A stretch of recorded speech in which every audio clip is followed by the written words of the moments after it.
Bee conservation is hugely important. Pollinators make up for 1 in every 3 bites of food that we eat.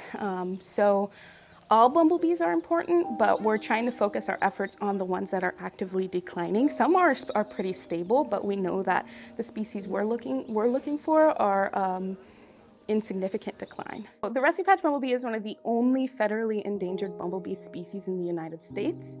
It used to be common in 29 states and 2 Canadian provinces, but its populations have declined at about 87% over the last 20 years. So they were listed as endangered in 2017. And they're very rare to see, especially here in Iowa. Their range in Iowa sort of is eastern, central to northeast Iowa.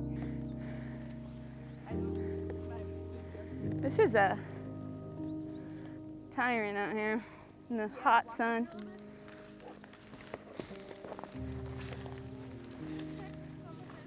I think it's a drone. All right, I'm gonna catch this one. Yep, so this is a drone. That's a drone? Okay, Yep. so we can let them This is a go. male. Now this is either a Pennsylvanicus or an Oricomis. The males are really hard to tell, so Yes.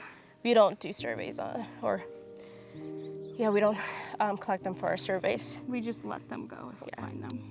And this is not a target species. I netted it because it could have possibly been a rusty, but it's Bombus griseolus, or the brown-belted bumblebee.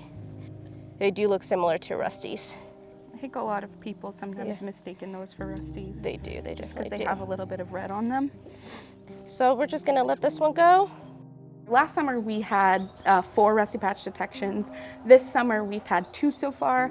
And it's really a special feeling because, you know, you look so hard for these bees and most of the time you don't find them because that's just the nature of working with rare species. But when you do find them, there's a really special feeling like, yeah, I'm holding something that is really important.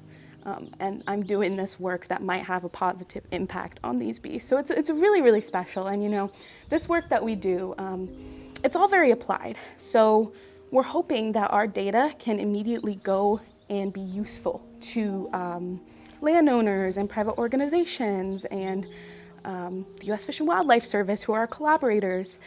Basically, we just want to make sure that we can figure out what these bees need so that then people can take that data and manage their land to accommodate the bees.